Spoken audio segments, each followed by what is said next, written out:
اب حضرت امام علی مقام علیہ الصلوۃ والسلام اپنے خیمے میں تشریف لائے، صندوق کھولا، قبائی مصری زیب تن فرمائی، اپنے نانا جان کا امامہ مبارک سر پر باندھا، سید الشہداء حضرت امیر حمزہ رضی اللہ تعالیٰ عنہ کی ڈال پشت پر رکھی، شیر خدا حضرت سیدنا علی المرتضیٰ رضی اللہ تعالیٰ عنہ کی تلوار ذوالفقار گلے میں حمائل کی، اور حضرت جعفر طیار کا نیزہ ہاتھ میں لیا، اور اپنے برادر اکبر سیدنا امام حسن رضی اللہ تعالیٰ عنہ کا پٹکا کمر میں باندھا۔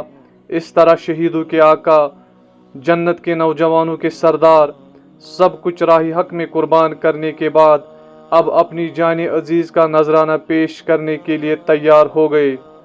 اہل خیمہ نے اس منظر کو کن آنکھوں سے دیکھا ہوگا؟ ان کا سردار ان سے طویل عرصے کے لیے جدا ہونے والا ہے۔ ناز پروردوں کے سروں سے شفقت پدری کا سایہ اٹھنے والا ہے۔ نو نہالان اہل بیت کے گرد یتیمی منڈلا رہی ہے۔ ازواج کا سہاگ رخصت ہو رہا ہے۔ بے کس قافلہ حسرت بری نگاہوں سے امام کے چہرے مبارک پر نظر کر رہا ہے۔ نورانی آنکھوں سے آنسو جاری ہے۔ حضرت امام علیہ الصلوۃ والسلام نے اہل بیت اطہار کو خدا کے سپرد فرمایا، سب کو صبر و شکر کی تلقین فرمائی، اور سب کو اپنا آخری دیدار دکھا کر آخری سلام کر کے گھوڑے پر سوار ہو گئے۔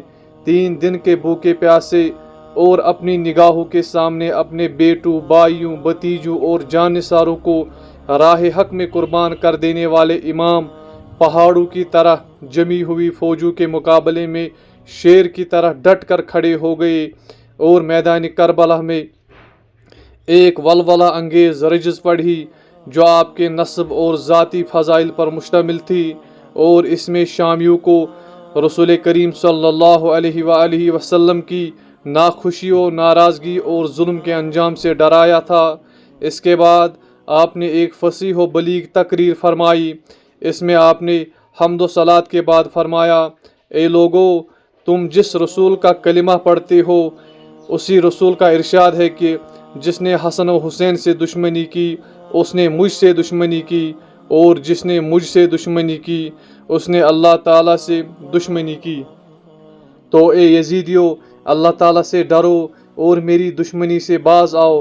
اگر واقعی خدا اور رسول پر ایمان رکھتے ہو تو سوچو اس خدائے سمیع و بصیر کو کیا جواب دو گے۔